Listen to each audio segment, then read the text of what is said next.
તો કેમ છો બધા મજામાં ને તમારા બધાનું સ્ટડી ટેલર થા હાર્દિકમાં ખૂબ જ સ્વાગત છે. આજે આપણે 18 નવેમ્બર 2020ના રોજનું થા હિન્દુનું ગુજરાતીમાં એનાલિસિસ જોઈશું. સો આઈ એમ થા Hardik Parmar and let us start our journey towards the success. આજનો લેક્ચર ખૂબ જ સારો, ખૂબ જ સુંદર અને રસપ્રદ રહેવાનો છે. તો શું તમે બધા તૈયાર છો ને? તમે બધા ઇન્ટરેસ્ટેડ છો ને આજનો લેક્ચર સાંભળવા માટે? પહેલા આર્ટિકલની વાત કરીએ તો ફરીથી બ્રુ કમ્યુનિટી જે છે એ ચર્ચામાં છે. બ્રુ રેફ્યુજીનો મતલબ શું થાય? શરણાર્થીઓ. રેફ્યુજીનો મતલબ શું થાય? શરણાર્થીઓ એટલે કે એવા વ્યક્તિઓ કે જેણે કોઈ અલગ જગ્યાએ શરણ લીધેલી છે એવા લોકોએ. તો એમને ડિમાન્ડ કરી રહ્યા છે, એમને માંગણી કરી રહ્યા છે કોની? Immediate implementation of settlement packed. તો બ્રુ કમ્યુનિટી જે છે, પહેલાં એના વિશે થોડી વાત સમજો. બ્રુ કમ્યુનિટી માટે તમે એક શબ્દ સમજો, મિત્ર. મિત્રનો મતલબ શું? એટલે કે બ્રુ લોકો જે છે એ મિત્ર છે. કેમ?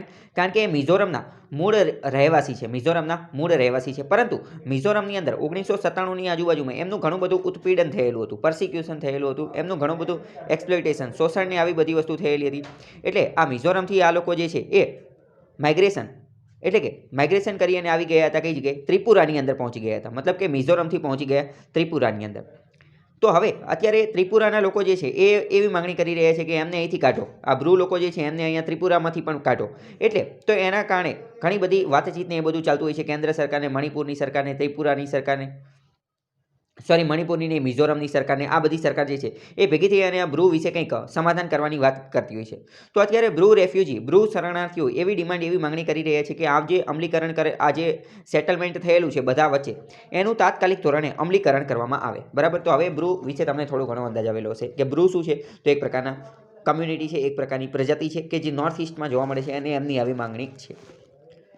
તો મિઝોરમના બ્રુ રેફ્યુજી જે છે એના દ્વારા આવી ડિમાન્ડ કરવામાં આવી છે. પરંતુ હવે જો આની અંદર બીજો પણ ઘણો બધો વાંધો છે. એ શું છે આપણે જોઈએ કે પરમેનન્ટ રિહેબિલિટેશન ઇન ત્રિપુરા, કે ત્રિપુરાની અંદર એનું પરમેનન્ટ રિહેબિલિટેશન કરવામાં આવે. અમુક લોકો એવા છે કે જે એવું કહે છે કે ત્રિપુરામાં અમને રિહેબિલિટેટ કરો, એટલે કે ત્રિપુરામાં અમને રહેવાનું, ઘર ને જમીન ને ખાવા પીવાનું ને બધી નોકરી ને એ બધી વસ્તુ આપો.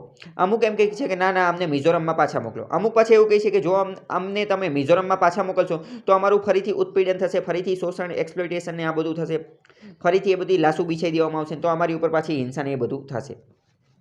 તો આવો પણ સમસ્યા છે. બીજું, ત્રિપુરાની અંદર જો એમની રહેવાની ને એ બધીની સગવડ કરવામાં આવે તો ત્રિપુરાના લોકો જે છે એનો વિરોધ કરી રહ્યા છે. કારણ કે એવું કરવામાં આવે તો ત્રિપુરાના જે લોકલ લોકો જે છે, એના સ્થાનિક રહેવાસી લોકો જે છે, એમના રિસોર્સિસ, એમના સંસાધનો જે છે એની ઉપર બોજ પડે. એમને તો એવું થાય કે અમારી વસ્તુ અમને જ મળે. એટલે આ બધી વસ્તુ છે. ડિલેઇંગ ઇન ધ રિહેબિલિટેશન પ્રોસેસ.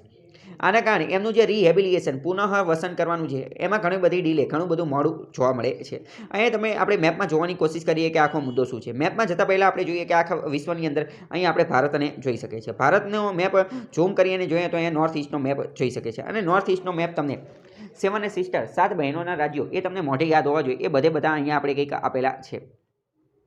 તો અહીંયા આપણે જોઈએ તો આપણને ખ્યાલ આવે છે કે અસમ એક એવું રાજ્ય છે કે જેની બધા સાથે સરહદ લાગુ પડે છે. બરાબર. નોર્થ ઇસ્ટના બધા રાજ્યો કોને સરહદ ધરાવે છે? તો અસમ એવું રાજ્ય છે જે બધા સાથે ટચ કરે છે. અત્યારે આપણે અસમની વાત નથી કરવાની. અત્યારે મેં તમને કીધું આપણે મિત્રની વાત કરવાની છે, મિઝોરમ અને ત્રિપુરાની. તો આમાં મિઝોરમ અને ત્રિપુરા ફાઇન્ડ આઉટ કરવાની કોશિશ કરીએ તો આ મિઝોરમ છે અને આ ત્રિપુરા છે.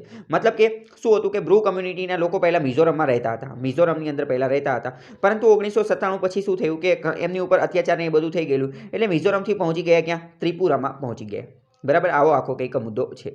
However, the decision to settle some of the refugees is facing protest from a local forum called Joint Movement. મેં તમને કીધું કે હવે મિઝોરમમાંથી ત્રિપુરામાં પહોંચી ગયા તો લોકો એવું કહે છે, ઘણા બધા લોકો એવું પણ કહે છે કે 1997થી અમે અહીંયા ત્રિપુરામાં જઈએ છીએ તો અમારી રહેવાની સગવડ ત્રિપુરામાં જ કરાવો, ત્રિપુરામાં જ અમને નોકરીને, વેપારને આવું બધું કરવાની પરમિશન એ બધું આપો, અમને અહીંયા રિહેબિલિટેટ કરો. પરંતુ આના કારણે ત્રિપુરાના લોકો એનો વિરોધ કરી રહ્યા છે. તો ત્રિપુરાના જે લોકો વિરોધ કરી રહ્યા છે એને જોઈન્ટ મૂવમેન્ટ નામ આપવામાં આવેલું છે. શું? Joint movement. ઘણી બધી સ્ટ્રાઇકને, હડતાલને એવું બધું પાડવામાં આવ્યું છે અને આ બધા વિરોધ ચાલી રહ્યા છે.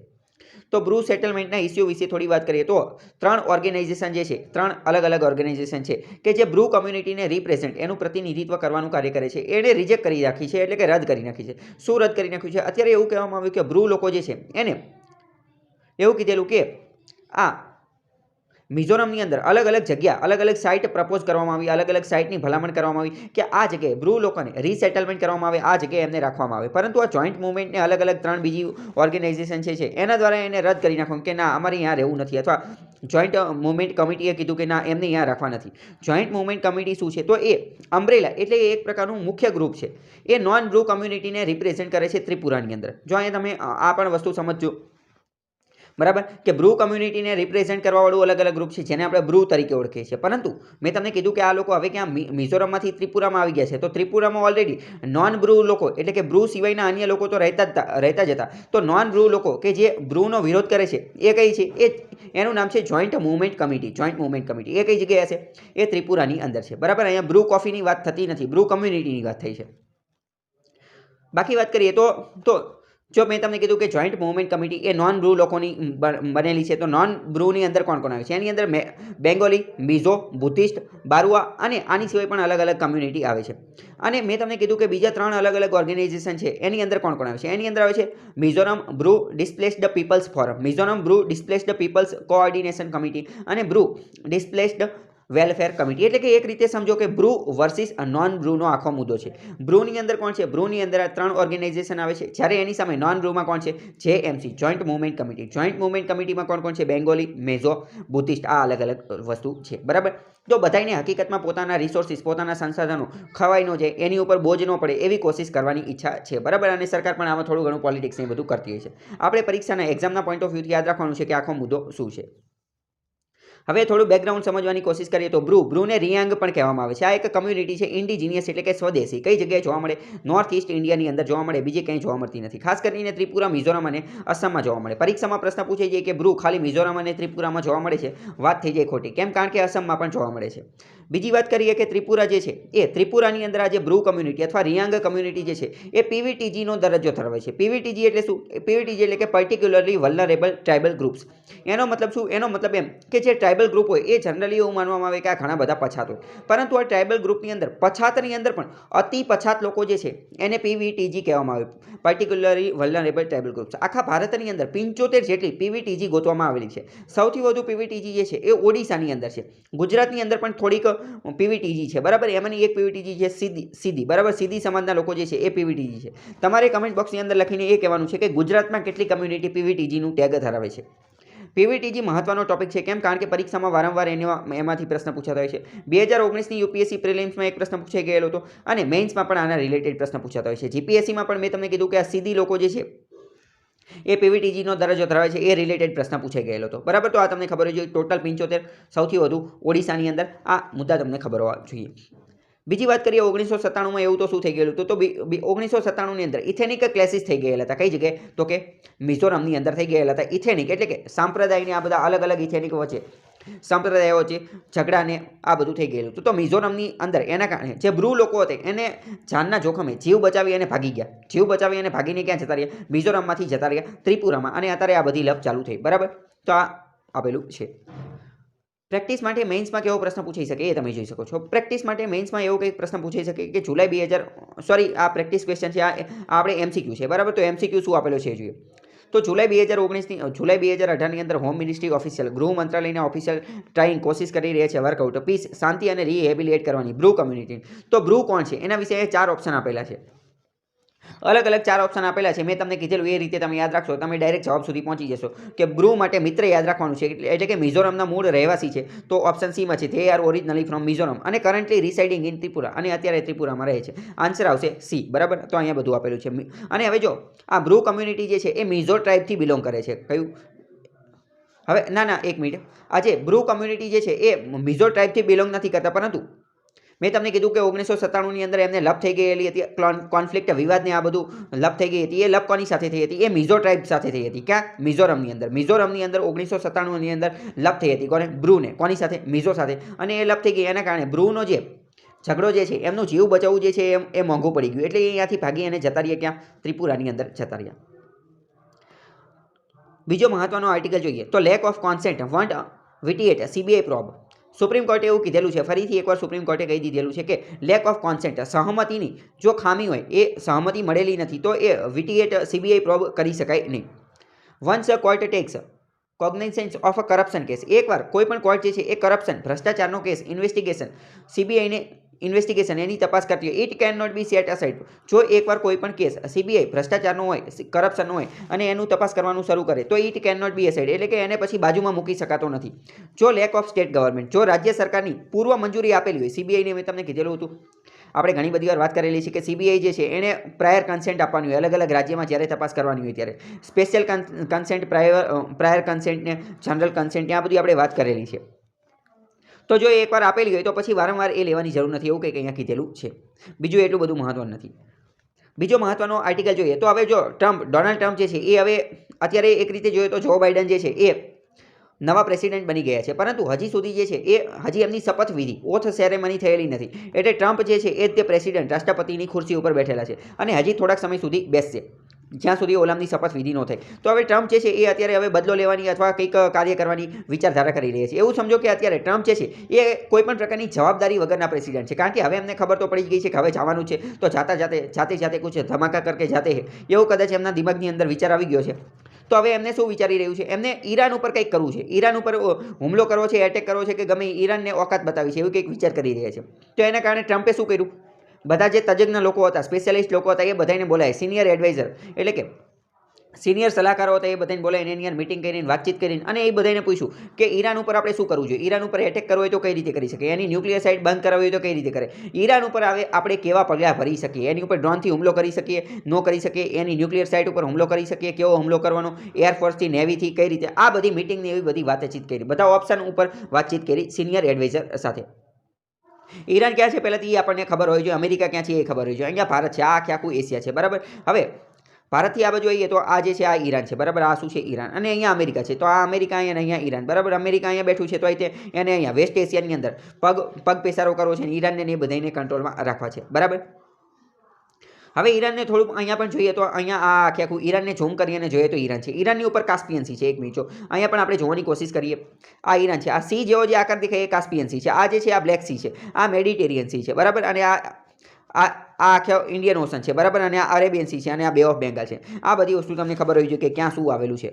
હવે અહીંયા આપણે ઈરાનને થોડું ઝૂમ કરી અને જોવાની કોશિશ કરીએ તો આપણને અહીંયા ખ્યાલ આવે છે કે આ ઈરાન છે, બરાબર. ઈરાનની નીચે શું છે, ઈરાનની નીચે સાઉદી અરેબિયા છે. અહીંયા પણ જો મોટા મેપની અંદર પણ જોઈ શકીએ કે આ ઈરાન અને એની નીચે સાઉદી અરેબિયા. તો તમે ઈરાન અને સાઉદી અરેબિયાની વચ્ચે આ એક પાણી જોઈ શકો છો અથવા વોટર બોડી જોઈ શકો છો. તો એ શું છે, તો ઈરાન અને સાઉદી અરેબિયાની વચ્ચે, એ બંનેની વચ્ચે શું છે, પર્શિયન ગલ્ફ આવેલું છે. શું આપેલું છે, પર્શિયન ગલ્ફ આવેલું છે. પ્રશ્ન પૂછે છે ઈરાન અને સાઉદી અરેબિયાની વચ્ચે પર્શિયન ગલ્ફ. અહીંયા ગલ્ફ ઓફ ઓમાન આવેલું છે. શું આવેલું છે, ગલ્ફ ઓફ ઓમાન. અને અહીંયા સ્ટેટ ઓફ હોર્મુઝ પણ આવેલું છે. શું આવેલું છે, સ્ટેટ ઓફ હોર્મુઝ. તો આ બધી વસ્તુ તમને ખબર હોવી જોઈએ, લોકેશન બધા મગજમાં ફિટ હોવા જોઈએ.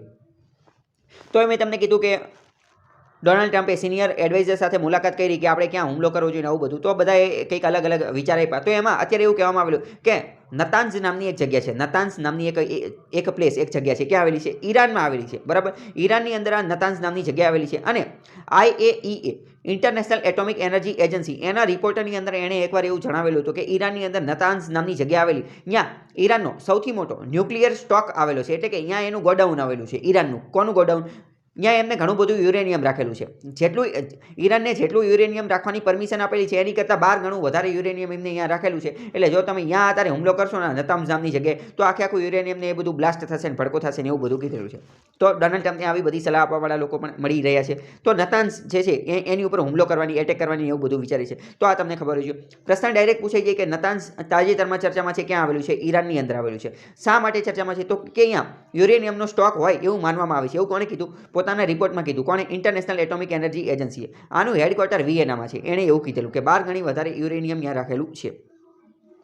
તો હવે જો આવું બધું થાય, ડોનાલ્ડ ટ્રમ્પ કંઈક આવું પ્રકારનું કાર્ય કરે તો એક રીતે આના કારણે આખા વિશ્વએ ચિંતા કરવાની જરૂર છે. આખા વિશ્વને આવી રીતે ખતરો થઈ શકે એવું છે, કારણ કે ટ્રમ્પનું તો હવે દિમાગ હંમેશા ખબર નહીં ક્યાં રહી છે. તો આવું કરવું જોઈએ નહીં. પહેલાં તો ડાયરેક્ટ એવું તાત્કાલિક હુમલો ન કરવો જોઈએ. ડીપર અમેરિકન કોન્ફ્લિક્ટ, આના કારણે અમેરિકાના વેસ્ટ એશિયાની અંદર વધારે પડતો ખતરો થઈ શકે છે, વધારે પડતા કોન્ફ્લિક્ટને એ બધું આવી શકે. આમે તે અમેરિકા અને ઈરાન વચ્ચે તો 36નો આંકડો છે, તે બંને વારંવાર લપ થાય છે. તો ઈરાન અને અમેરિકાના સંબંધો તો ખરાબ થશે જ, પરંતુ જો અમેરિકા આવું પગલું ભરશે તો આખા વિશ્વમાં ખતરો પેદા થશે અને આખા વેસ્ટ એશિયાની અંદર કોન્ફ્લિક્ટ ઊભા થઈ જશે. વેસ્ટ એશિયા શું છે એ તમને ખબર હોવી જોઈએ, બરાબર. આ આખું વેસ્ટ એશિયા છે, બરાબર. ઇરાકને, ઈરાનને, સાઉદી અરેબિયાને, ઓમાનને, યુએઈને, કતારને, બહરીનને, આ બધા દેશો જે છે એ વેસ્ટ એશિયાની અંદર આવે છે. તો આ બધી વસ્તુ પણ ખબર હોવી જોઈએ. પછી જો આના કારણે શું થશે તો તહેરાન એટલે કે ઈરાન સાથેના અમેરિકાના સંબંધો જે છે એની અંદર પોઈઝન રેડાઈ જશે. પોઈઝન એટલે કે ઝેર રેડાઈ જશે, વધારે કડવા સંબંધો બની જશે.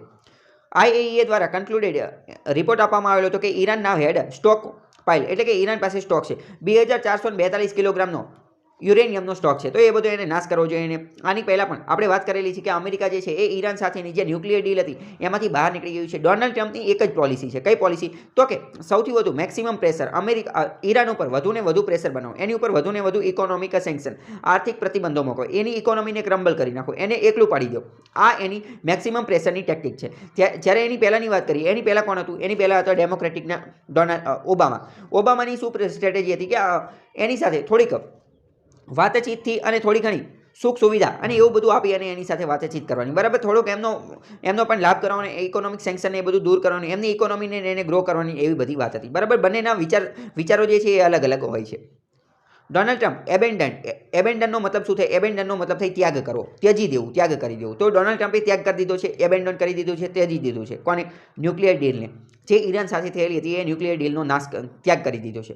The policy of strategic questions. અહીંયા વાત કરીએ તો ઈરાન એક અતિ મહત્વની જગ્યાએ આવેલું છે. એટલી મહત્વની જગ્યાએ કે એ એશિયા અને યુરોપને કનેક્ટ કરવાનું કાર્ય કરે છે. અહીંયા વોટર બોડી પણ આવેલી છે. અહીંયાથી ઘણું બધું ક્રૂડ ઓઇલ, ખનિજ તેલનું પણ વહન થાય છે. મેં તમને કીધું સ્ટેટ ઓફ હોર્મુઝ, એને પણ એ કંટ્રોલ કરી શકે છે. મતલબ કે આ ખૂબ મહત્વની સ્ટ્રેટેજિક પોઝિશન ઉપર આવેલું છે. અને એટલે અહીંયા પેશન્સ, ધૈર્ય રાખવું પણ ખૂબ જ જરૂરી છે.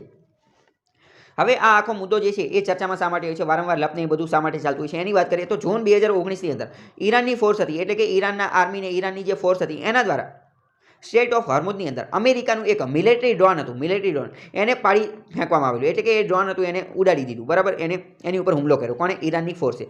મિલિટરી ડ્રોનનો મતલબ શું એ ખબર હોય છે કે હવામાં ઉડતી એક વસ્તુ હોય, બરાબર, જે સર્વેલન્સ, અવલોકન કરવા માટે ઉપયોગ થતું હોય. તો એને ઉડાડી દીધું. કઈ જગ્યાએ? સ્ટેટ ઓફ હોર્મુઝની અંદર.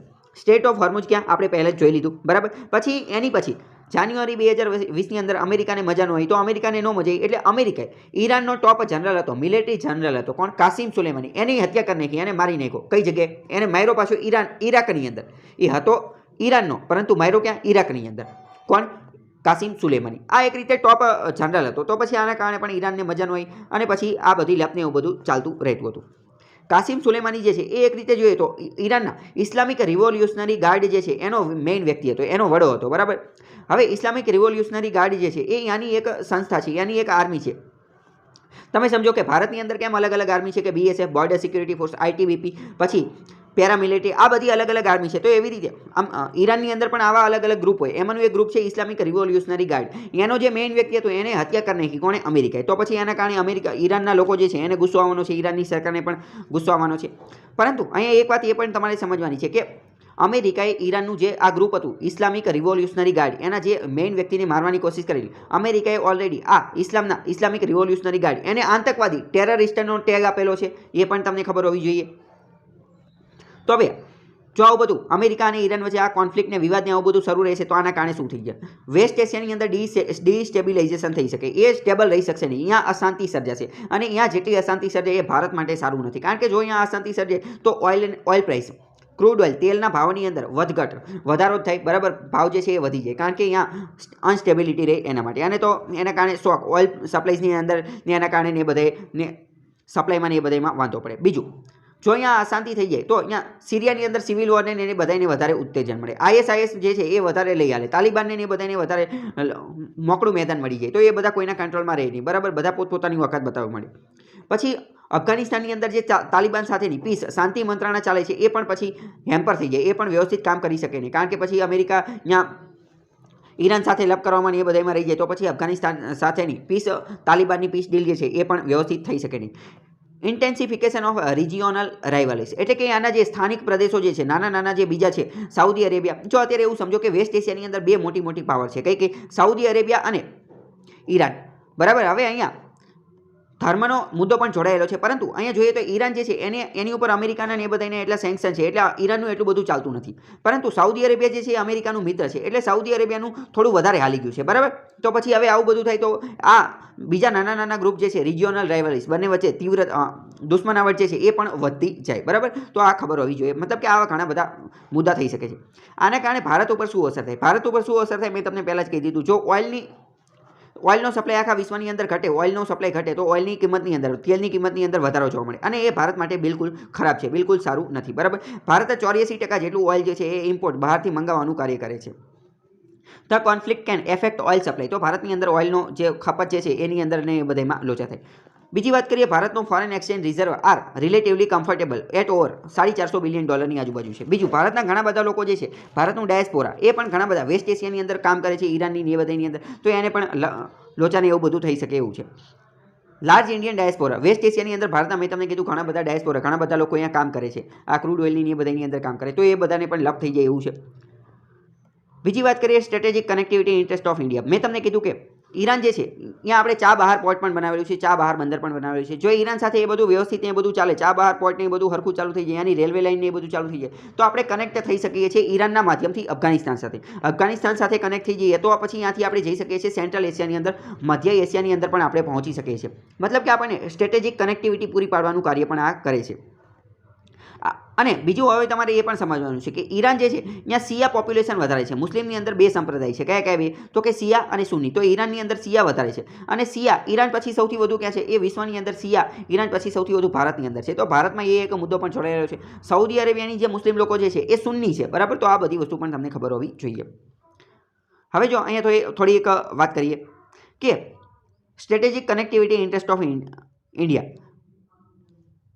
અહીંયા આપણે વાત કરેલી કે જો ભારતનું આ ચા બહાર પોર્ટ ને એ બધું વ્યવસ્થિત ચાલુ થઈ જાય તો સેન્ટ્રલ એશિયા સાથે પણ આપણે સારા એવા સંબંધોને એવું બધું બની શકે છે. સેન્ટ્રલ એશિયા જે છે એ ભારત માટે ખૂબ જ મહત્વનું છે. સેન્ટ્રલ એશિયા એટલે કે મધ્ય એશિયા. એના વિશેમાં મેં એક અલગ વિડીયો બનાવેલો છે, એ તમે જોઈ શકો છો કે ભારત અને મધ્ય એશિયાના સંબંધો. સેન્ટ્રલ એશિયાની અંદર બધા સ્થાનવાળા દેશો છે, કઝાકિસ્તાન, ઉઝબેકિસ્તાન, તુર્કમેનિસ્તાન, અફઘાનિસ્તાન, કિર્ગિસ્તાન. આ બધા પહેલાં યુએસએસઆરનો તે ભાગ હતા, બરાબર. તો આ વિડીયો તમે જોઈ શકો છો. આની લિંક જે છે એ હું ડિસ્ક્રિપ્શનની અંદર મૂકી દઈશ. આમાં મેં વધુ ડિટેલમાં સમજાવેલું છે કે ભારત અને સેન્ટ્રલ એશિયન રિપબ્લિકન આના સંબંધો શું છે, ભારત માટે આ બધા દેશો શા માટે મહત્વના છે, એની અંદર શું આવેલું છે, ભારત અને એમની હિસ્ટ્રી, ઇતિહાસ શું રહેલો છે, એમનું કલ્ચર, સાંસ્કૃતિક મહત્વ શું છે, સોશિયલ લાઈફ શું છે, એ બધું મેં આમાં ડિટેલમાં સમજાવેલું છે. તો જો આપણે ઈરાનની અંદર ચા બહાર પોર્ટ ને એ બધું વ્યવસ્થિત બની જાય, એની આગળની અફઘાનિસ્તાન સાથેની રેલવે લાઇન પણ બની જાય, તો આપણું આની સાથે કનેક્શન થઈ શકે છે. કોની સાથે? સેન્ટ્રલ એશિયા સાથેનું. એ બધું આમાં મેં સમજાવેલું છે, તો તમે એ વિડીયો જોઈ લેજો. એની લિંક હું ડિસ્ક્રિપ્શનમાં આપી દઈશ. હવે આપણે થોડી ઇન્ટરનેશનલ એટોમિક એનર્જી એજન્સી વિશે પણ થોડી વાત કરી લઈએ, કારણ કે એ પણ અત્યારે ચર્ચામાં છે. તો ઇન્ટરનેશનલ આંતરરાષ્ટ્રીય આજે એટોમિક એટલે કે જે અણુ બોમ્બ ને પરમાણુ બોમ્બ ને એ બધું બનાવવામાં આવે, અથવા તો એના દ્વારા જે વીજળીને એ બધું ઉત્પાદન કરવામાં આવે, યુરેનિયમ ને પ્લુટોનિયમ ને આ બધાનો જે ઉપયોગ કરવામાં આવે, થોરિયમ ને એ બધાને, તે એ બધા વિશે ધ્યાન રાખવાવાળી આ આંતરરાષ્ટ્રીય સંસ્થા છે. આનું હેડક્વાર્ટર જે છે એ ઓસ્ટ્રિયાના વિયેનામાં છે. ઓસ્ટ્રેલિયા નહીં પરંતુ ઓસ્ટ્રિયા. ઓસ્ટ્રિયા યુરોપનો એક દેશ છે. Widely known as world's atoms for peace. Atom એટલે કે આજે અણુશક્તિનો આપણે શાંતિ માટે અને વિકાસ માટે કઈ રીતે ઉપયોગ કરી શકીએ એ એનું કાર્ય છે. 1957માં બનાવવામાં આવેલી હતી. ભારત પણ આનું એક સભ્ય છે.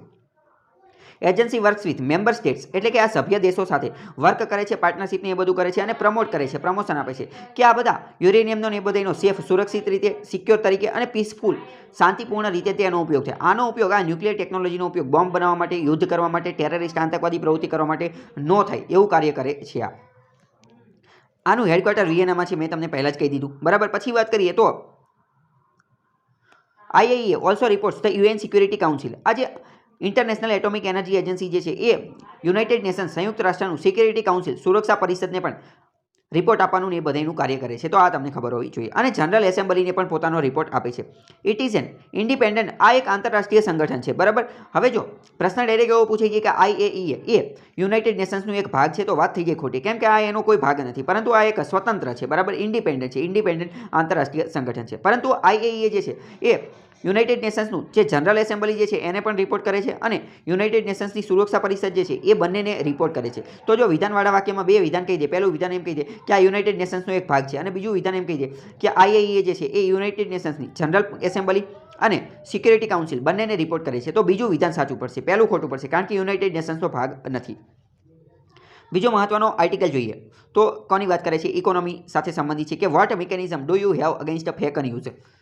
સુપ્રીમ કોર્ટે હવે સવાલ પૂછી લીધો છે ડાયરેક્ટ તે સરકારને. શું સવાલ પૂછ્યો? કે આ ફેક ન્યૂઝને ડામવા માટે, ફેક ન્યૂઝને કર્બ કરવા માટે, ફેક ન્યૂઝને ઘટાડવા માટે સરકારે કાંઈ પગલાં ભરેલા છે કે નથી ભરેલા? તમારી પાસે એવી કોઈ સિસ્ટમ, એવી કોઈ મિકેનિઝમ, એવું કોઈ યંત્ર છે કે જેનેથી તમે આ ફેક ન્યૂઝ અટકાવી શકો? એવો ડાયરેક્ટ તે સવાલ પૂછી લીધો. કોણે? સુપ્રીમ કોર્ટે સરકારને સવાલ પૂછી લીધો. મારા મત પ્રમાણે તો સરકાર કંઈક આવો જવાબ આપશે કે મતલબ ऐसा कुछ बिल्कुल इमीडिएटली नहीं सोचा है लेकिन सोचेंगे. કદાચ સરકાર આવો જવાબ આપી શકે, કારણ કે એમને કંઈ એટલું બધું કાર્ય કરેલું નથી. તો ફેક ન્યૂઝને એ બધું શું છે એ આપણે જાણીએ. પહેલાં તો ફેક ન્યૂઝ આટલું બધું ખતરનાક કેમ છે એ જાણીએ. તો ભારતની અંદર ફેક ન્યૂઝના થોડા ઉદાહરણ જોઈએ તો આપણને ખ્યાલ આવે. 2013ની અંદર મુઝફ્ફરનગરની અંદર દંગા રાયોટ્સ આ હુલ્લડને આવું બધું થઈ ગયેલું હતું. શા માટે? કારણ કે એક ફેક વિડીયો આવી ગયેલો હતો કે જે કમ્યુનલ એટલે કે જાતીય સંપ્રદાય હિન્દુ મુસ્લિમને આ બધાની વચ્ચે ભેદ પાડવાનું અને બંને વચ્ચે ફાટ પાડવાનું આ બધું કાર્ય કરતું હોય છે. બરાબર. પછી આની પહેલાં એક ફેક ન્યૂઝ થઈ ગઈ હતી કે યુનેસ્કો દ્વારા ભારતનું જનગણ મન જે છે એને બેસ્ટ નેશનલ એન્થમ, બેસ્ટ એટલે કે સૌથી સારામાં સારું રાષ્ટ્રગીત જે છે એનું સન્માન આપવામાં આવેલું. પછી એવું કે દાઉદની પ્રોપર્ટી 15,000 કરોડની જે છે એ દુબઈની અંદર સીઝ કરવામાં આવી, પ્રતિબંધ કરવામાં આવી. પછી રામનાથ કોવિંદ જે છે એણે Twitter debut gains 3 million follower in A 1 hour, એટલે કે આ રામનાથ કોવિંદને 1 કલાકની અંદર તે 3 મિલિયન ફોલોઅર જે છે એ મેળવી લીધા. પછી જીપીએસ ટ્રેકિંગ નેનોચિપ 2000ની નોટ જે નવી આ લોન્ચ થઈ તો એવું કીધેલું હતું 2016ની અંદર કે 2000ની નવી નોટની અંદર નેનોચિપ આપેલી છે કે જે ખબર પડશે કે આ નોટ કઈ જગ્યાએ છે ને એ બધું. પછી ઝારખંડની અંદર એ બધાની અંદર કે ચાઇલ્ડ કિડનેપિંગની અફવાને એ બધું ફેલાવવામાં આવેલું હતું અને એના કારણે ઘણા બધા લોકોની મોબ લિન્ચિંગ એટલે કે ટોળા દ્વારા મળી અને હત્યા કરી નાખવામાં આવી હતી.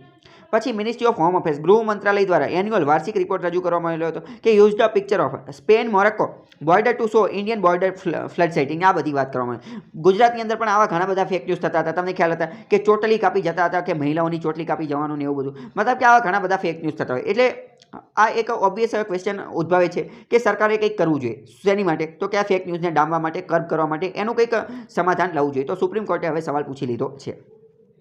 સુપ્રીમ કોર્ટે શું અવલોકન કર્યું? તો સુપ્રીમ કોર્ટે પહેલાં ડાયરેક્ટ સરકારને એવું કીધું કે આપણે આ ફેક ન્યૂઝને એ બધાને ડામવા માટે, ફેક ન્યૂઝની ઇન્વેસ્ટિગેશન એની તપાસ કરવા માટે સરકાર જે છે એ અત્યારે પ્રાઇવેટ એન્ટિટી, પ્રાઇવેટ સંસ્થાઓને કહે છે. જેમ કે NBSA જેવી પ્રાઇવેટ સંસ્થાને સરકાર કહે કે લેવું તમે ચેક કરો ને કે આ ફેક ન્યૂઝ છે કે નહીં, આનું કંઈક ઇન્વેસ્ટિગેશન એ બધું કરો. તો સુપ્રીમ કોર્ટે પહેલાં ડાયરેક્ટ સવાલ પૂછ્યો કે તમે પ્રાઇવેટ સંસ્થા પાછળ શા માટે જાઓ છો? તમે ડાયરેક્ટ એવું મિકેનિઝમ, એવી યંત્ર, એવી વ્યવસ્થિત, એવી સિસ્ટમ શા માટે ઉત્પન્ન કરતા નથી કે જેના કારણે ફેક ન્યૂઝને ડામી શકે?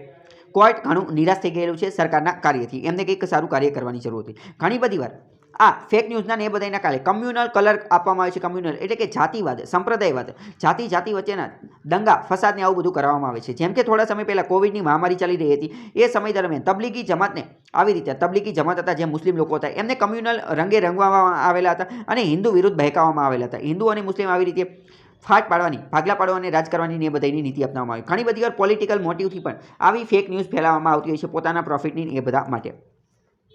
હવે વાત કરીએ કે ફેક ન્યૂઝ શું છે. પરીક્ષામાં આવો પ્રશ્ન પૂછાઈ શકે, મેઇન્સમાં આ પ્રશ્ન પૂછાઈ શકે. તો પહેલાં તમારે લખવું પડે what is fake news. Fake ન્યૂઝની ડેફિનેશન ખબર હોવી જોઈએ. એની ડેફિનેશન શું છે? Fake news is news, stories or hoax created to deliberately misinform or deceive readers. ગુજરાતીમાં કહેવું હોય તો ફેક ન્યૂઝ એ એક એવી ન્યૂઝ, એક એવા સમાચાર છે કે જે જાણી જોઈને, ડેલિબરેટલી જાણી જોઈને બનાવવામાં આવે છે કે જેના કારણે લોકોને ગુમરાહ, મિસઇન્ફોર્મેશન, ખોટી માહિતી આપવામાં આવે અથવા તો લોકોને ડિસીવ, છેતરવામાં આવે. લોકોને શું કરી શકાય? છેતરી શકાય. મોટે ભાગે આવું શા માટે બનાવવામાં આવે છે? તો આ ફેક ન્યૂઝ બનાવવામાં આવે છે જેના કારણે લોકોને ઇન્ફ્લુએન્સ કરી શકાય, લોકોને પ્રભાવિત કરી શકાય, લોકોને પોતાની વાત મનાવવા માટે કન્વિન્સ કરી શકાય, લોકોને પોતાની વાત મનાવી શકાય. પોલિટિકલ એજન્ડા, રાજનીતિક એજન્ડા, સરકારનું એવું કહેવાનું હોય કે હિન્દુ રાષ્ટ્ર બનાવવું છે કે મુસ્લિમનો ને એ બધાનો આતંક વધી ગયો છે, તો એવું બધું જે છે એને પુશ કરી શકાય, એ બધાને વધારે સમર્થન આપી શકાય, લોકોને આપણી બાજુ રાખી શકાય. લોકોની અંદર આ કન્ફ્યુઝન ક્રિએટ કરવા માટે, એટલે કે લોકો વધારે ને વધારે કન્ફ્યુઝ થાય એની માટે. પછી અમુક વાર આ પ્રોફિટ બનાવવા માટે પણ, વધારે ને વધારે પ્રોફિટ થાય એની માટે પણ આ કાર્ય કરવામાં આવે છે. તો આવા અલગ અલગ કારણો માટે ફેક ન્યૂઝ ફેલાવવામાં આવે છે. જેમ કે પોલિટિકલ એજન્ડા માટે, કન્ફ્યુઝન પેદા કરવા માટે, પ્રોફિટ, વધારે નફો, વધારે ફાયદો કમાવા માટે આવું બધું કાર્ય કરવામાં આવે છે. હવે વાત કરીએ, ફેક ન્યૂઝ એ કોઈ નવી વસ્તુ નથી કે જે તાત્કાલિક જ અત્યારે જોવા મળેલી હોય.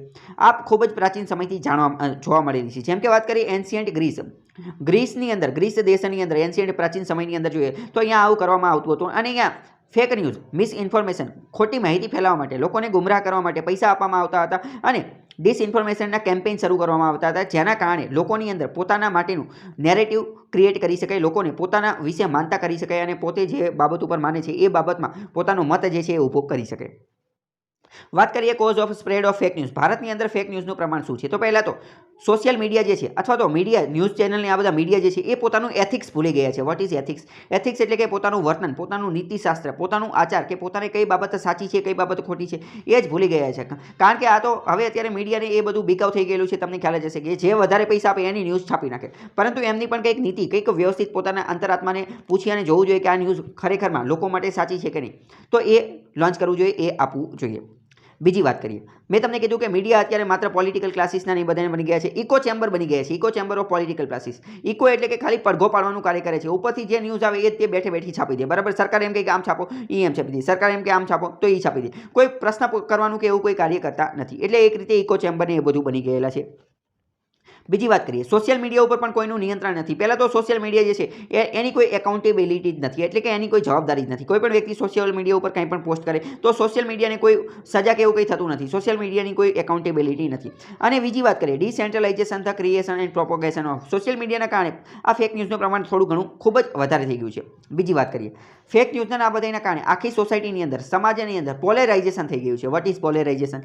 પોલેરાઇઝેશન એટલે કે ધ્રુવીયકરણ. ધ્રુવીયકરણ એટલે શું? એટલે કે બે અલગ અલગ પ્રકારના ધ્રુવો બની ગયા છે. આના કારણે શું હોય કે ફેક ન્યૂઝના એ બધાના કારણે અમુક પ્રકારના વ્યક્તિ હોય એ અમુક પ્રકારની વસ્તુ ઉપર જ માને, અને અમુક પ્રકારના વ્યક્તિ હોય એ અમુક પ્રકારની વસ્તુ ઉપર જ માને. એનો મતલબ શું?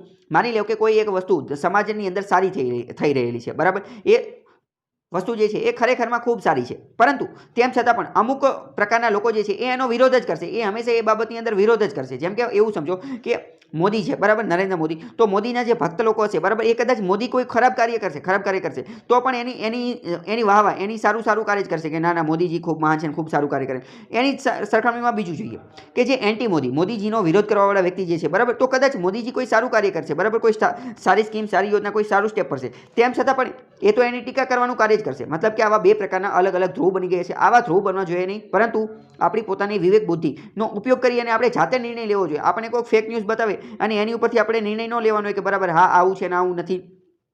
આપણે જાતે એ ન્યૂઝ જોઈએ અને આપણે જાતે નક્કી કરવાનું હોય. આપણે ધ્રુવીયકરણનો ભાગ ન બનવાનો હોય. સોસાયટીમાં ધ્રુવીયકરણ ન થવું જોઈએ. આપણને મગજ બુદ્ધિ બધું આપેલું છે તો વ્યવસ્થિત ચેક કરવું જોઈએ. ધ્રુવીકરણ થવું જોઈએ નહીં. ડિવાઈડની અંદર, સોસાયટીની અંદર ડિવાઈડ, ભાગલા પડી ગયા છે. આઈડિયોલોજી, વિચારસરણી અલગ અલગ થઈ ગયેલી છે. વિચારસરણીવાળા ભાગલા પડી ગયા છે. મેં તમને કીધું કે એક તો મતલબ કે સરકારની વિરુદ્ધવાળા અને સરકારવાળા. જનરલી સરકારનું ઉદાહરણ આપીને મેં સમજાવેલું છે, બરાબર. બાકી આવું બધી જ જગ્યાએ હોઈ શકે છે. અમુક હિન્દુ ધર્મના ચુસ્ત હિન્દુ ધર્મવાળા હોય, અમુક મુસ્લિમ ધર્મને મહાન, તો આવી રીતે હોઈ શકે છે. બીજી વાત કરીએ, કન્ફર્મેશન બાયસ, એટલે કે ઘણી બધી વાર અમુક વસ્તુ જે છે એ બાયસ કરવામાં આવે છે, એટલે કે એક વસ્તુ ઉપર વધારે ઝૂકેલી હોય છે. ટ્રુથ, સત્ય જાણવાની ને બધાની કોશિશ કરવામાં આવતી નથી. બીજી વાત કરીએ તો શું ભારતની અંદર ફેક ન્યૂઝને કર્બ કરવા માટે, ડામવા માટે કોઈ કાયદા, કોઈ રેગ્યુલેશન, કોઈ નિયંત્રણ કે એવું છે કે નહીં? તો પહેલાં વાત કરીએ તો આની માટેનો કોઈ સ્પેશિયલ નિયમ કાયદો છે નહીં, કોઈ સ્પેશિયલ કાયદો છે નહીં. એના માટે તે આર્ટિકલ 19 અંતર્ગત લોકોને જે મજા આવે એ બોલી શકે છે. વાણી વિચારના સ્વતંત્રતાનો લોકો ભરપૂર ઉપયોગ કરે છે. પરંતુ તેમ છતાં પણ વાત કરીએ તો પીસીઆઈ એટલે કે પ્રેસ કાઉન્સિલ ઓફ ઇન્ડિયા, આ એક રેગ્યુલેટરી નિયંત્રણ માટેની બોડી છે. કોની? તો કે ન્યૂઝપેપર, ન્યૂઝ એજન્સી, આ બધાને નિયંત્રિત કરવાનું કાર્ય કરે છે કે કોઈ પણ પ્રકારનું જે છે એ એમને કંઈ ન્યૂઝ છાપી શકાય નહીં. આ PCI, press council of India, એ આ ન્યૂઝપેપરને, ન્યૂઝ બોડીને, ન્યૂઝ એજન્સીને એ બધાને વોર્નિંગ આપવાનું ને એ બધાનું કાર્ય કરે છે. જો આવું કોઈ સંપ્રદાય વિરુદ્ધનું અથવા આ પ્રકારનું કોઈ છાપવાનું કાર્ય કરે તો, બરાબર, આ એક પ્રકારની રેગ્યુલેટરી બોડી છે. આની સિવાય વાત કરીએ તો ન્યૂઝ બ્રોડકાસ્ટર એસોસિએશન, આ પણ એક પ્રકારની બોડી છે કે જે જાહેરાતને એ બધાને, ટેલિવિઝન ન્યૂઝને એ બધાને કંટ્રોલ કરવાનું કાર્ય કરે છે. જાહેરાતને નહીં પરંતુ ટેલિવિઝન ન્યૂઝને એ બધાને. પીસીઆઈ જે છે એ ન્યૂઝપેપરને, એટલે કે આ વર્તમાનપત્રોને એ બધાને, છાપાને એ બધાને કંટ્રોલ કરવાનું કાર્ય કરે છે. જ્યારે આ ન્યૂઝ બ્રોડકાસ્ટ એસોસિએશન એ ટીવી ચેનલને એ બધાને કંટ્રોલ કરવાનું કાર્ય કરે છે. ઇન્ડિયન બ્રોડકાસ્ટ ફાઉન્ડેશન, આ જે છે એ complaint against contents aired by channel, એટલે કે ચેનલની અંદર, ટીવીની અંદર જે શો ને એ બધું આવતું હોય તો એના વિરુદ્ધની કમ્પ્લેનનું એ બધાનું ધ્યાન રાખે છે IBF. પછી BCCC, broadcasting content complaint council, એવું પણ બનાવવામાં આવ્યું છે કે જ્યાં કોઈ પણ વ્યક્તિ જે છે એ કમ્પ્લેન્ટ કરી શકે છે. કોના વિરુદ્ધ? ટીવી બ્રોડકાસ્ટર વિરુદ્ધ, અને ટીવીમાં કોઈ કન્ટેન્ટ બતાવવામાં આવેલું છે અથવા કોઈ ફેક ન્યૂઝ છે એના વિરુદ્ધ આ પ્રકારનું કાર્ય કરી શકે છે. મતલબ કે આટલી અલગ અલગ જોગવાઈ છે, બધી અલગ અલગ જોગવાઈ છે, બરાબર, કે આનું કાર્ય કરે. સમાચાર પત્ર માટે અલગ, ન્યૂઝ ચેનલ માટે અલગ, પછી ન્યૂઝ ચેનલમાં કોઈ ફેક ન્યૂઝ આવેલી હોય તો એની માટે અલગ, ન્યૂઝ ચેનલની અંદર કોઈ ખરાબ વસ્તુ, કમ્યુનલ હાર્મની કેવું આવેલું એની માટે અલગ. કોઈ એક સ્પેશિયલ લો નથી કે બરાબર હાલો આ એક જ કાયદામાં બધી વસ્તુ એકસાથે આવેલી, એવું કોઈ છે નહીં. આઈપીસી અને CRPCમાં પણ આના વિશે વાત કરેલી છે. આઈપીસીની વાત કરીએ તો 153 નંબરની કલમ કે આના વિશે વાત કરે છે કે ગિવિંગ પ્રોવોકેશન, એટલે કે પ્રોવોકેશન કરવામાં આવે. Want to issue intent to cause riots, એટલે કે જો કોઈ વ્યક્તિ એવી ભાષાનો ઉપયોગ કરે અથવા એવું કાર્ય કરે કે જેના કારણે રાયોટ, હુલ્લડને આવું બધું થઈ શકે તો સેક્શન 153 અનુસાર એને સજા થઈ શકે. સેક્શન 295ની વાત કરીએ, આઈપીસીની વાત કરીએ છીએ, ઇન્ડિયન પિનલ કોડની, લોર્ડ મેકોલે બનેલી હતી એ. 295 નંબરનું સેક્શન શું કહે છે કે ઇન્જરિંગ ઓફ ડિફેલિંગ પ્લેસ ઓફ વર્શિપ, એટલે કે પૂજા કરવાનું સ્થળ જે છે, પૂજા કરવાનું સ્થળ મંદિર, મસ્જિદ, ગુરુદ્વારા, આ કોઈ પણ હોઈ શકે. જો એને આપણે ઇન્જરી, એને ઈજા પહોંચાડવાનું કાર્ય કરી શકીએ, એને ખરાબ કરવાનું કાર્ય કરી શકીએ, એને ઇન્સલ્ટ કરવાનું કાર્ય કરી શકીએ, કોઈ રિલિજિયન, કોઈ ધર્મને, કોઈ ક્લાસને, કોઈ સંપ્રદાયને આપણે ઈજા પહોંચાડવાનું, અપમાન કરવાનું, ઇન્સલ્ટ કરવાનું કાર્ય કરીએ તો સેક્શન 295 અંતર્ગત એ પણ એક પ્રકારનો ગુનો બને છે. અને ફેક ન્યૂઝ ફેલાવીને જો આપણે આ પ્રકારનું કાર્ય કરીએ કે કોઈ ફેક ન્યૂઝ ફેલાવી અને મંદિરનું અપમાન કરીએ, મસ્જિદનું અપમાન કરીએ, કોઈ વ્યક્તિની પૂજા કરવાના સ્થાનનું અપમાન કરીએ તો એ ગુનો બને છે 295 અંતર્ગત. બીજી વાત કરીએ કે આઈટી એક્ટ, ઇન્ફોર્મેશન ટેકનોલોજી 2000નો એક્ટ જે છે એની સેક્શન 66 નંબરની કલમ શું કહે છે? એમાં એવું કીધેલું છે કે સેક્શન 43 અંતર્ગત જો કોમ્પ્યુટરને ડેમેજ કરવામાં આવે છે, કોમ્પ્યુટર સિસ્ટમને ડેમેજ કરવામાં આવે તો આ બધી વસ્તુ પનિશેબલ, આ બધા માટે સજા આપવામાં આવશે, જેલની સજા પણ થઈ શકે છે. તો આ બધા વિશે વાત કરવામાં છે. 5 લાખ રૂપિયાનો દંડ પણ થઈ શકે છે, મતલબ કે કોઈ પણ વસ્તુને ડેમેજ કરી શકાશે નહીં. Civil or criminal case for defamation for is another resort. તો સિવિલ અને ક્રિમિનલ કેસ જે છે આ બંને પણ એક અલગ અલગ પ્રકારના રિપોર્ટ આના વિશે નોંધવામાં આવે છે.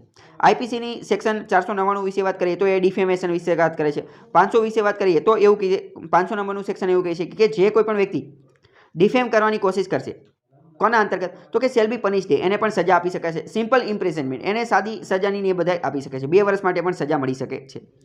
તો સરકારે પણ આની અંદરથી વિડ્રોઅલ એટલે કે બહાર નીકળવાનું એ બધાનું કાર્ય કરેલું હતું. આની માટેની ગાઈડલાઈન એ બધું પણ રજૂ કરવામાં આવેલું હતું. આગળ વાત કરીએ તો 1988ની અંદર રાજીવ ગાંધી સરકારે કોશિશ કરેલી હતી. શેની કોશિશ કરી? તો કે ડિફેમેશન બિલ લાવવાની કોશિશ કરેલી હતી અને પ્રેસની જે ફ્રીડમ, સ્વતંત્રતા જે છે એને કર્ટેલ, એને રદ કરવાની કોશિશ કરવામાં, પરંતુ એ શક્ય થયેલું ન હતું. બોફોર્સ કાંડની એ બધાની વાત કરે છે. હવે બીજી વાત કરીએ તો ભારત જે છે world press freedom index launch કરવામાં આવ્યો છે. 2020નો જે વર્લ્ડ પ્રેસ ફ્રીડમ ઇન્ડેક્સ છે કે જેમાં પ્રેસની સ્વતંત્રતા વિશે વાત કરવામાં આવે તો એમાં ભારતનું સ્થાન જે છે એ 2 કદમ નીચે આવી ગયું છે. 2 પદ આપણે નીચે ખસી ગયા છીએ. 142 નંબરે આપણે પહોંચી ગયા છીએ. 180માંથી 142 નંબરે, મતલબ કે કોઈ સારું કાર્ય છે નહીં. બીજો પ્રશ્ન એ છે કે આપણે આ બધી વસ્તુને ટેકલ કઈ રીતે કરી શકીએ, ફેક ન્યૂઝને કઈ રીતે ટેકલ કરી શકીએ, એનું સમાધાન કઈ રીતે કરી શકીએ? તો એનું સમાધાન તો એક જ છે. શું? કે આપણે લોકોની અંદર એજ્યુકેશન, શિક્ષણ ફેલાવી દઈએ, અવેરનેસ, જાગૃતિ ફેલાવી દઈએ. જ્યારે લોકો જાતે જ તે ખબર પડી જશે એમને કે બરાબર આ ફેક ન્યૂઝ છે અને આ ફેક ન્યૂઝ નથી, લોકોને ઓટોમેટિક ખબર પડી જશે, ત્યારે આ ફેક ન્યૂઝ ફેલાવવાળાનું કંઈ ચાલશે નહીં. એટલે કે લોકોની અંદર એજ્યુકેશન અને અવેરનેસ ફેલાવવી જોઈએ. આની માટે આપણે ઇટલીનું ઉદાહરણ લઈ શકીએ છીએ. ઇટલી એક યુરોપનો દેશ છે. એમને ખૂબ સારું કાર્ય કરેલું. શું? કે શાળાના સિલેબસની અંદર જ બાળકોને તેવું ભણાવવામાં આવશે કે બાળકોને સિલેબસની અંદર તેવું શીખવાડી દેવામાં આવશે કે આપણે ફેક ન્યૂઝને રિકગ્નાઇઝ કઈ રીતે કરી શકીએ, ફેક ન્યૂઝને ઓળખી કઈ રીતે શકીએ. કારણ કે જો કોઈ પણ ફેક ન્યૂઝ હશે બરાબર તો ફેક વિડીયો છે, ફેક ન્યૂઝ હશે અથવા ફેક ચિત્ર હશે. કોઈ પણ ચિત્ર હશે તો એ એડિટ કરીને બનાવવામાં આવેલું છે, પિક્ચર હશે તો એડિટ કરીને, વિડીયો એડિટ કરીને બનાવવામાં આવ્યું છે. તો શાળામાં સિલેબસમાં જેવું શીખવાડી દેવામાં આવશે કે જો આવું કોઈ દેખાય તમને તો તમારે સમજી જવાનું કે આ ફેક ન્યૂઝ છે અને આ ફેક ન્યૂઝ નથી. એ કઈ રીતે ઓળખવું એ શીખવાડવામાં આવે છે ઇટલીની સ્કૂલની અંદર. તો આપણે પણ આ પ્રકારનું કાર્ય, એજ્યુકેશન આપવાનું કાર્ય કરી શકીએ છીએ. બીજું કાર્ય આની માટે શું કરી શકાય? Strict regulation. ફેક ન્યૂઝ માટે એક તો પહેલાં સારો એવો કાનૂન હોવો જોઈએ. એ લેજિસ્લેશનનું કાર્ય છે, એટલે કે એ ધારાસભાનું કાર્ય છે. આની માટે કોઈ વ્યવસ્થિત સ્પેશિયલ કાનૂન હોવો જોઈએ. મેં તમને કીધું કે બધા અલગ અલગ કાનૂન છે તો એવું ચાલે નહીં. કોઈ એક વ્યવસ્થિત કાનૂન હોવો જોઈએ. બીજું, એના અમલીકરણ માટે, ઇમ્પ્લિમેન્ટેશન માટે પણ વ્યવસ્થિત સ્ટ્રિક્ટ રેગ્યુલેશન, એનું નિયંત્રણ હોવું જોઈએ. બીજું, ઇન્ડિપેન્ડન્ટ એજન્સી એટલે કે એક સ્વતંત્ર સંસ્થા હોવી જોઈએ કે જે વેરીફાઈ કરવાનું કાર્ય કરે કે બરાબર હા ખરેખરમાં ફેક ન્યૂઝ છે તે, અને એનું અમલીકરણ પણ વ્યવસ્થિત થવું જોઈએ. એની સજા આપવા માટેનું એ બધું કાર્ય પણ હોવું જોઈએ. એ આ ઇન્ડિપેન્ડન્ટ એજન્સીને આપવું જોઈએ. એની માટે એ ઇન્ડિપેન્ડન્ટ એજન્સીની રચના કરી શકાય છે. બીજું શું કાર્ય કરી શકે? એક ઓમ્બુડ્સમેનની રચના કરી શકાય છે. ઓમ્બુડ્સમેન એટલે કે જે લોકોની ફરિયાદને એ બધું સાંભળવાનું એ કાર્ય કરે. એટલે ઓમ્બુડ્સમેન એટલે કે એક એવા પ્રકારના ઓફિસરની નિમણૂક કરી શકે છે કે જ્યાં બધા લોકો ફેક ન્યૂઝની એની ફરિયાદ કરી શકે. એ ઓમ્બુડ્સમેન એમાં ચર્ચા કરવાનું, એનું શોધખોળ કરવાનું એ બધું કાર્ય કરે અને એ રિપોર્ટ કરવાનું એ બધું કાર્ય કરે. ત્યાં ફરિયાદને એ બધું નોંધી શકે. લેજિસ્લેશન એટલે કે કાયદો બનાવવાની જરૂર છે ફેક ન્યૂઝને ડામવા માટેનો. સરકારે આની માટે તાત્કાલિક પગલાં લેવા જોઈએ. અને જે લોકો ફેક ન્યૂઝ ફેલાવવાનું એ બધું કાર્ય કરે છે, જે વેબસાઇટ ફેક ન્યૂઝ ફેલાવે છે, જે TV channel agency fake news ફેલાવે છે, એને નોટિસ આપવાનું એ બધું કાર્ય કરવાનું જરૂર છે. બીજી વાત કરીએ, સોશિયલ મીડિયા જે છે એની કોઈ એકાઉન્ટેબિલિટી, કોઈ જવાબદારી સ્થાપિત કરવાની જરૂર છે કે જો એમની સોશિયલ મીડિયા ઉપર ફેક ન્યૂઝને એ બધું ફેલાવવામાં આવે તો એમને એકાઉન્ટેબિલિટી એટલે કે જવાબદાર ઠેરવવા જોઈએ. હેલ્પ ફ્રોમ ઇન્ડિવિજ્યુઅલ, અલગ અલગ વ્યક્તિઓ પાસેથી, અલગ અલગ ગ્રુપ પાસેથી, અલગ અલગ એનજીઓની, સિવિલ સોસાયટીની એ બધાની મદદથી પણ ફેક ન્યૂઝને ડામવા માટે કાર્ય કરી શકે. બીજી અતિ મહત્વની વસ્તુ, આર્ટિફિશિયલ ઇન્ટેલિજન્સી ટેકનોલોજીનો ઉપયોગ કરી શકે છે. ટેકનોલોજીની અંદર આર્ટિફિશિયલ ઇન્ટેલિજન્સની મદદથી આપણે એવું કરી શકીએ કે આ પ્રકારનો શબ્દ અથવા આ પ્રકારના શબ્દોનું કોમ્બિનેશન આવે તો એવી ટ્વીટને, એવી વસ્તુને ડાયરેક્ટ ઓટોમેટિકલી ડિલીટ કરી નાખવાની. ફોર એક્ઝામ્પલ માની લો કે આપણને ખબર પડી ગઈ એક પ્રકારની વસ્તુ છે. કઈ પ્રકારની વસ્તુ? કે આ ગુજરાતની અંદર આ મહિલાઓની ચોટલી કાપવાવાળી છે, બરાબર, તો એ ફેક ન્યૂઝ છે. તો એના જે શબ્દો જે છે એ આપણે આ આર્ટિફિશિયલ ઇન્ટેલિજન્સમાં ફિટ કરી દેવાના અને કહી દેવાનું કે આ પ્રકારની કોઈ પણ પોસ્ટ જો હવે ભવિષ્યમાં કરવામાં આવે તો એ ઓટોમેટિકલી ડિલીટ કરી નાખે. તો આર્ટિફિશિયલ ઇન્ટેલિજન્સ એ તો એ પ્રકારનું કાર્ય કરી શકે છે.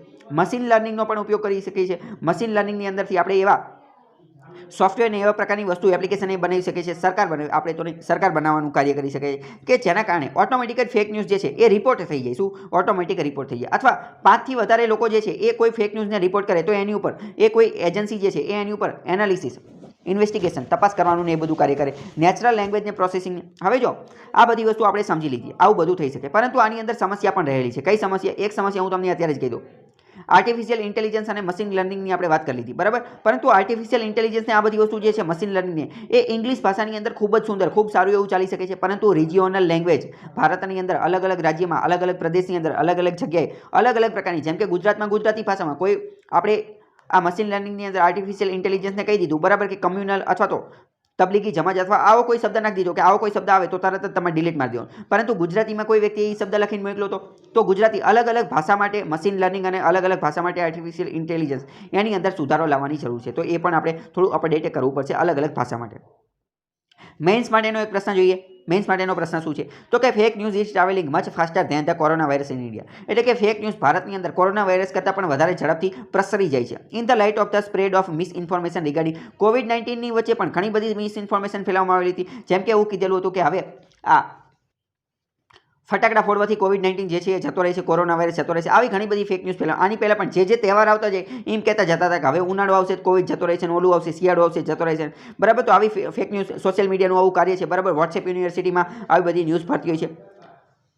The apprehension associated with the spread of fake news in the present context propose suitable measure to tackle it. એટલે કે ફેક ન્યૂઝને ડામવા માટે, એને ટેકલ કરવા માટે કયા પ્રકારના પગલાં લેવા જોઈએ એની કંઈક વાત કરવામાં આવી છે. એ તમારે 250 શબ્દમાં કહેવાનું છે, 250 વર્ડ્સમાં. બીજો મહત્વનો આર્ટિકલ જોઈએ તો ઇકોનોમી સાથે સંબંધિત છે. RBI moves DBS take over as LVB faces moratorium context. RBI અત્યારે ચુપ્પી સાધેલી છે. કોની માટે? તો કે ડીબીએસ જે છે એ ડીબીએસ શું છે? તો કે ડીબીએસ એક પ્રકારની બેંક છે, સિંગાપોરની બેંક છે, બરાબર, એક રીતે ફોરેન બેંક છે. એનું એમાલ્ગેશન એનું જે છે એ બે બેંક મર્જ થવાની છે. એમાલ્ગેશન એટલે કે મર્જ થવાની છે અથવા તો બંને ભેગી થઈ જવાની છે. કઈ? એક તો ડીબીએસ અને એલવીએસ. એલવીએસ કઈ છે? લક્ષ્મી વિલાસ બેંક. તો આ બંને ભેગી થવાની છે. તો એની માટે આરબીઆઈ હજી કોઈ પરમિશન કે એવું કંઈ આપેલું નથી. તો આખો મુદ્દો એ છે. આપણે શું જાણવાની કોશિશ કરીશું? આપણે એ જાણવાની કોશિશ કરીએ કે કોઈ પણ બેંકના એમાલ્ગેશન, મર્જર એટલે કે કોઈ પણ બે બેંક ભેગી થઈ જાય તો એનાથી ફાયદો શું થાય એ આપણે જાણીએ. તો આનાથી પહેલાં તો ઘણા બધા ફાયદા થાય. પહેલું, જો કોઈ પણ બે બેંક ભેગી થઈ જાય તો એક બહુ મોટી બેંક તૈયાર થઈ જાય છે. અને જો એક લાર્જ બેંક, એક મોટી બેંક ભેગી થઈ જાય તો એ ઇન્ટરનેશનલ સ્ટાન્ડર્ડ, આંતરરાષ્ટ્રીય જે ધારાધોરણો જે છે એને ફોલો કરી શકે છે, એનું પાલન કરી શકે છે. આના કારણે એક નવી પ્રોડક્ટ, ઇનોવેટિવ પ્રોડક્ટ લાવી શકે છે, ઇનોવેટિવ સર્વિસ લાવી શકે છે. કારણ કે બે બેંક ભેગી થઈ જાય તો બંને બેંકના સારા કર્મચારીઓ જે છે એ એક જગ્યાએ ભેગા થઈ જાય છે અને સારું એવું કાર્ય કરી શકે છે. કાર્યક્ષમતા ઇમ્પ્રૂવ કરી શકે છે, સુધારો કરી શકે છે. પ્રોફેશનલ લોકો સારા આવી જાય છે. બંને બેંકના પ્રોફેશનલ લોકો એકબીજા સાથે પોતાની આવડત, પોતાનું જ્ઞાન, પોતાનું નોલેજ શેર કરી શકે છે. એક બેંકવાળાને કંઈક નવી વસ્તુ આવડતી હોય તો એ બીજાને શીખવાડી દે, બીજાને આવડતું હોય એ પહેલાં શીખવાડી દે, આવું થઈ શકે છે. પછી અનહેલ્થી અને જે આળસુ લોકોને એ બધા હોય એ બધાનું છૂટી થઈ જાય છે. તો આ પણ એક ઇફિશિયન્સીનું કાર્ય છે.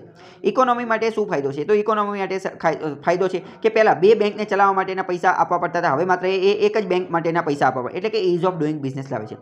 ટેકનિકલ ઇનએફિશિયન્સી એટલે કે અમુક એક બેંક પાસે માની લો કે ટેકનિકલ માણસો નથી તો બીજી બેંક પાસે ટેકનિકલ માણસો હોય તો એ કાર્ય થઈ જાય છે. આનેથી મજબૂત થવાનું કાર્ય કરે છે. ભારતની બેન્કિંગ સિસ્ટમ જે છે એ મજબૂત થાય છે. આડાવડા બીજી કંઈ ધક્કાને એ બધું કરવું પડતું નથી. તો આ બધી વસ્તુ છે. પછી સિનર્જી, બંને બેંક વચ્ચે સિનર્જી હોવી ખૂબ જરૂરી છે. ઓપરેશનની ને એ બધાની વચ્ચે. Scale of economy. Scale of ઇકોનોમીનો મતલબ શું થાય કે વધારે માત્રામાં કોઈ પણ વસ્તુનું ઉત્પાદન કરવામાં આવે તો એમાં એનો ખર્ચ જે છે એ વધી જાય છે. સીએમડીને, ઈડીને, આ બધા ઝોનલ મેનેજરને એ બધા પણ વ્યવસ્થિત થઈ શકે છે. વાઇડર રેન્જ ઓફ પ્રોડક્ટ, ઓછી કિંમતે આપણે મોટી જગ્યાએ, મોટી રેન્જ ઉપર પ્રોડક્ટ પહોંચાડી શકીએ છીએ. કારણ કે મોટી બેંક છે, મેં તમને કીધું કે મોટી બેંક જે છે તો એને બધી વસ્તુ, સર્વિસને એ બધું પૂરું પાડ્યું, પ્રોડક્ટ પૂરી પાડ્યું એ એની માટે સસ્તું હોય. એ ઇકોનોમી ઓફ સ્કેલ કહેવાય. એટલે કે જ્યારે આપણે કોઈ મોટા પ્રમાણમાં કોઈ વસ્તુનું ઉત્પાદન કરીએ તો એ આપણને સસ્તું પડતું હોય છે. પછી વાત કરીએ કે બર્ડન, આના કારણે સરકાર ઉપર જે, કેન્દ્ર સરકાર ઉપર જે બર્ડન આવે છે, જે બોજ આવે છે એને પણ ઘટાડી શકાય. અમુક વાર બેંક જે છે ખાડી ગઈ હોય તો બેંકને ખાડામાંથી બહાર કાઢવા માટે સરકારે એમાં પૈસા નાખવા પડતા હોય છે, જેને કહેવાય રિકેપિટલાઇઝેશન. સરકારે એ બેંકને પૈસા આપવા જોઈએ કે લેવ હવે અમે તમને પૈસા આપી, હવે તમે બહાર આવતા રહો, બરાબર. તો એ પણ એ બર્ડન એ પણ બોજ ઓછો થાય છે, કારણ કે હવે બહુ મોટી બેંક છે તો બહુ મોટી બેંક જે છે એનો નાશ થવાનો ચાન્સ ઓછો રહે છે. પછી બેઝલ 3 નોર્મને પણ આપણે પાલન કરી શકીએ છીએ, કેપિટલ એડિક્યુસી રેશિયોને પણ પાલન કરી શકીએ છીએ. આ બધા ટેકનિકલ વર્ડ છે, એ હું તમને અત્યારે સમજાવી શકીશ નહીં, બરાબર. એ ઇકોનોમીના લેક્ચરમાં સમજાવેલા છે, તમે અહીંયા જોઈ શકો છો. બાકી વાત કરીએ તો ભારતની અંદર 1991 થી 98ની વચ્ચે નરસિમ્હન 1 અને નરસિમ્હન 2 કમિટી બનાવવામાં આવી હતી. એણે પણ કીધેલું હતું કે પબ્લિક સેક્ટર બેંકની આવું મર્જર આ બંને બેંકો ભેગી થવી જોઈએ, જેના કારણે એક મજબૂત બેંકનું નિર્માણ કરી શકે. ખાન કમિટીએ 1997માં પણ આ જ પ્રકારની વાત કરેલી હતી કે બેંકોની વચ્ચે હાર્મોનાઇઝેશન હોવું ખૂબ જરૂરી છે, કોમર્શિયલ બેંક અને ફાઇનાન્શિયલ ઇન્સ્ટિટ્યુશન વચ્ચે. વર્મા કમિટીએ પણ આના વિશે વાત કરેલી હતી કે આના કારણે બેંક મજબૂત થઈ શકે છે, સ્ટ્રેન્થ થઈ શકે છે અને સરકારનું ને એ બધાનું એ કાર્ય પણ થઈ શકે છે, મતલબ કે આ મર્જર થવું જરૂરી છે. પરંતુ આની અંદર અમુક પ્રકારની કન્સર્ન, અમુક પ્રકારની ચિંતા પણ જોડેલી છે.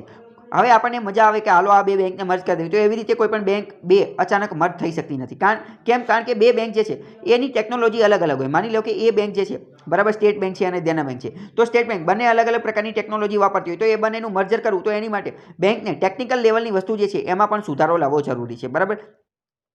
બીજી વાત, લીડરશિપ. હવે માની લો કે એ બેંક છે અને બી બેંક છે, બેને મર્જ કરી નાખી, તો એનો જે મેઇન વ્યક્તિ જે છે એનો છે ચેરમેન ને એના બોર્ડ ઓફ ડિરેક્ટરને એ, અને બી બેંકના બોર્ડ ઓફ ડિરેક્ટરને ચેરમેન, તો બંનેને મર્જ કરી નાખી, તો એની પછી એનું જે બોસ કોણ બનશે એ પણ એક મહત્વની વસ્તુ છે કે એની લીડરશિપ કોની પાસે રહેશે, એ પણ એક પ્રકારનો પ્રોબ્લેમ અરાઇઝ કરે છે. હવે જો જ્યારે બેંકને મર્જ કરવામાં આવે તો ઘણા બધા એટીએમ ને એ બધું બંધ થઈ જાય છે, ઘણી બધી બ્રાન્ચ ને એ બધું પણ બંધ થઈ જાય છે, તો આના કારણે ઓફિસ કંટ્રોલ કરવી અને એ પણ એક બહુ મોટી સમસ્યા છે.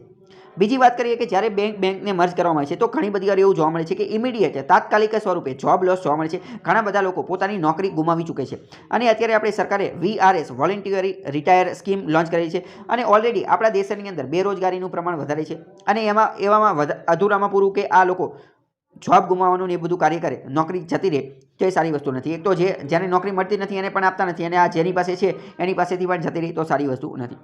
ડિફરન્ટ ઓર્ગેનાઇઝેશન, અલગ અલગ સંસ્થાઓ છે, ક્લેશ ઉદ્ભવવાનું કાર્ય થઈ શકે છે, કારણ કે એક બેંકવાળા આવ્યો એને બીજી બેંકવાળા સાથે મર્જ થાય, તો એવું પણ બની શકે કે બંનેને એકબીજા સાથે ભળે નહીં, અને પહેલાં કદાચ એવું પણ બની શકે કે આ બેંકની અંદર કામ કરતો વ્યક્તિ કોઈ ઉચ્ચ પોસ્ટ ઉપર હોય, અને જ્યારે મર્જ થાય તો કદાચ એ નીચી પોસ્ટ ઉપર પણ આવી શકે છે, તો આવું પણ થઈ શકે છે, તો એ ક્લેશ થઈ શકે છે, તો આ ખબર હોય છે. બીજો આર્ટિકલ જોઈએ તો ગોલ્ડમાન સીઝ નેરોઅર જીડીપી કોન્ટ્રાક્શન ઓફ 10.3%. ગોલ્ડમાન શું છે? ગોલ્ડમાન સાચ જે છે એ રેટિંગ એજન્સી છે, રેટિંગ આપવાનું. એણે ભારતની જીડીપી જે છે એનું કોન્ટ્રાક્શન 14% કીધેલું હતું, એ કીધું હવે એનેથી ઘટી અને 10% કોન્ટ્રાક્ટ થશે. જોકે 14% થાય એ સારું નથી, 10% થાય એ સારું નથી, આપણી માટે એટલું બધું કંઈ મહત્વનું નથી. કે ભારતની અંદર લેબર માર્કેટની એ બધા વિશે વાત કરેલી હતી. બીજો આર્ટિકલ જોઈએ તો એન્વાયરમેન્ટ અને સાયન્સ એન્ડ ટેકનોલોજી સાથે સંબંધિત છે, તો વાત કરવામાં આવેલી છે, એક એવો આદેશ આપવામાં આવ્યો છે, શું? હાઈકોર્ટ દ્વારા કીધેલું છે કે ફાઇન્ડ આઉટ એટલે કે ગોતો, પત્તો લગાવો, એટલે કે ચેક કરો, ગોતવાનું કાર્ય કરો. શું ગોતવાનું કાર્ય કરો? What happen to missing circus animals during inspection. High court દ્વારા પહેલાં કહેવામાં આવેલું હતું, એવું કહેવામાં આવેલું હતું કે તમે ચેક કરો, બધી જગ્યાએ જઈ અને ચેક કરો કે સર્કસની અંદર જેટલા પણ પ્રાણીઓ કામ કરે છે, તો શું એ બધા પ્રાણીઓ રજિસ્ટર્ડ છે, એટલે કે એ બધા પ્રાણીઓનું નોંધણી, નામાંકન કરવામાં આવેલું છે કે નથી નામાંકન કરવામાં આવેલું. અને જો એ પ્રકારનું કાર્ય ચેક થઈ જાય, એ પછી તમે ચેક કરો કે એ પછી એ ચેક કરવામાં આવ્યું, તો એવું જાણવા મળ્યું કે ઘણા બધા પ્રાણીઓ જે છે એ મિસિંગ છે, એટલે કે સર્કસની અંદર કામ કરવાવાળા ઘણા બધા પ્રાણીઓ છે, કે નોંધણી તો ઘણા બધા પ્રાણીઓની થયેલી છે, પરંતુ કામ ઓછા કરે છે એની કરતાં, મતલબ કે અમુક પ્રાણીઓ મિસિંગ છે. તો આ મિસિંગ પ્રાણીઓ, જે ગુમ થયેલા પ્રાણીઓ જે છે એ ક્યાં જતા રહ્યા, એને ગોતવાનું કાર્ય કરવાનું છે, એને ફાઇન્ડ આઉટ કરવાનું કાર્ય કરે છે કે સર્કસમાં કામ કરતા પ્રાણીઓ ક્યાં જતા રહ્યા. આ ઇન્સ્પેક્શન તપાસ દ્વારા જે જાણવા મળેલું એ દિલ્હી હાઈકોર્ટે આની માટે કીધેલું છે. કોને? Animal welfare board of India અને સેન્ટ્રલ ઝૂ ઓથોરિટી, એની માટે આને પ્રશ્ન પૂછેલો છે. દિલ્હી હાઈકોર્ટે પ્રશ્ન પૂછેલો કે તાત્કાલિક અમને આનો જવાબ આપો કે આટલો બધો ગેપ શા માટે છે, કે number of animal found by AWBI અને રજિસ્ટર્ડ પ્રાણીઓ, સર્કસ માટે રજિસ્ટર્ડ થયેલા પ્રાણીઓ અને જે પ્રાણીઓ હકીકતમાં જેટલા જે છે એની વચ્ચે આટલો ગેપ શા માટે છે એની વાત કરવામાં આવી છે. હવે જો અહીંયા એક વસ્તુ સમજો, અમુક FIAPOનું ફૂલ ફોર્મ સમજી લેવું પહેલાં તો. Federation of Indian animal protection organisation, એના દ્વારા કીધેલું કે 740 જેટલા સર્કસમાં પ્રાણીઓ જે છે એ રજિસ્ટર્ડ થયેલા છે, પરંતુ એની સામે માત્ર 28 જ મળેલા છે, તો બીજા બધા જતા રહ્યા ક્યાં? 740 રજિસ્ટર્ડ છે તો 28 જ ખાલી કેમ છે? બીજી એક વસ્તુ સમજો, FIAPOનું ફૂલ ફોર્મ યાદ રાખી લો, અને બીજું એક પેટાનું ફૂલ ફોર્મ યાદ રાખી લો. પેટા શું છે? People for ethical treatment of animals, એ એક સંસ્થા છે. તો આ બંને હાઈકોર્ટની અંદર પિટિશન, તો આ બંને સંસ્થાઓએ હાઈકોર્ટની એની અંદર આ પિટિશનને એ બધું કરેલું હતું, અને એના માટે એમને કીધેલું હતું કે performing animals registration amendments rules of 2018, હવે જો કોઈ પણ પ્રાણીએ સર્કસની અંદર કામ કરવું હોય તો એને પહેલાં એ પ્રાણીનું રજિસ્ટ્રેશન કરાવવું પડે, એ પ્રાણીનું નામ લખાવવું પડે કે બરાબર આ પ્રાણી છે, આ પ્રકારના સ્ટન્ટ માટે અમે એનો ઉપયોગ કરશું, આ પ્રકારની કસરતને એ બધું કરવામાં આવશે, આ પ્રકારના સ્ટન્ટ એ બધું બરાબર.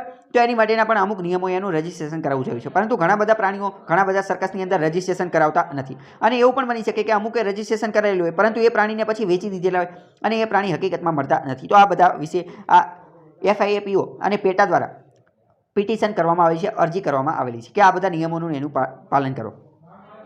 ભારતની અંદર સર્કસમાં જેટલા પણ પ્રાણીઓ કામ કરે છે એ બધાનો સર્વે કરવામાં આવ્યો હતો. દિલ્હી હાઈકોર્ટે ડિરેક્શન સૂચના આપેલી હતી AWB એનિમલ વેલફેર બોર્ડને કે આ બધાનું ચેક કરો કે સર્કસની અંદર જે કામ કરે છે પ્રાણીઓ એ બધાનું શું કેસ છે. તો એનું સર્વે કરી અને એમાં એવો પતો લગાવ્યો, એવી જાણકારી મળી કે સર્કસની અંદર જેટલા પણ પ્રાણીઓ કામ કરે છે એ અનેબલ ટુ પરફોર્મ એટલે કે COVID-19ની મહામારીના કારણે જો એ પ્રાણીઓ સર્કસની અંદર કામ કરવા માટે લાયક નથી તો એનું રિહેબિલિટેશન કરવાનું કાર્ય કરો, એને પુનઃ જીવિત કરો અથવા એનું પુનઃ ટ્રાન્સફર કરો કઈ જગ્યાએ નજીકના પ્રાણી સંગ્રહાલયની અંદર. જો એ અત્યારે સર્કસમાં કામ કરતા નથી તો એમને સર્કસની અંદર પાછા મોકલી દો, એને હવે સર્કસમાં અથવા એ પ્રાણીઓ એમની સાથે રાખવાની જરૂર નથી.